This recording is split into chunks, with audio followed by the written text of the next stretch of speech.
ইস্টবেঙ্গল সমর্থকদের জন্য এসেছে বড় আপডেট। লালহলুদ শিবিরের নতুন হেড কোচ নিয়ে জল্পনা এখন তুঙ্গে। সাম্প্রতিক বিভিন্ন সূত্রের দাবি, অভিজ্ঞ স্প্যানিশ কোচ আন্তোনিও লোপেজ হাবাসের কাছে ইতিমধ্যেই চুক্তিপত্র পাঠানো হয়েছে। সবকিছু পরিকল্পনা অনুযায়ী এগোলে আগামী ২৪ ঘণ্টার মধ্যেই ক্লাবের পক্ষ থেকে আনুষ্ঠানিক ঘোষণা আসতে পারে বলেও জোরালোভাবে আলোচনা চলছে। এর আগেও জানা গিয়েছিল, ইস্টবেঙ্গল ম্যানেজমেন্ট নীতিগতভাবে হাবাসকে নতুন হেড কোচ হিসেবে বেছে নিয়েছে। বর্তমানে চুক্তির শেষ পর্যায়ের আনুষ্ঠানিকতা সম্পন্ন হওয়ার অপেক্ষা চলছে। ভারতীয় ফুটবলে হাবাস অত্যন্ত পরিচিত একটি নাম। আইএসএলে একাধিক সাফল্যের পাশাপাশি ভারতীয় ফুটবলে তার দীর্ঘ অভিজ্ঞতা রয়েছে। তাই তার সম্ভাব্য আগমনকে ঘিরে ইস্টবেঙ্গল সমর্থকদের মধ্যে স্বাভাবিকভাবেই বাড়ছে উত্তেজনা।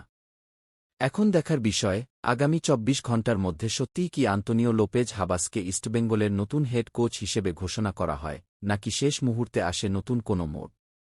এই আপডেট সম্পর্কে আপনার মতামত কি? হাবাস কি ইস্টবেঙ্গলের জন্য সঠিক পছন্দ? কমেন্টে অবশ্যই জানান।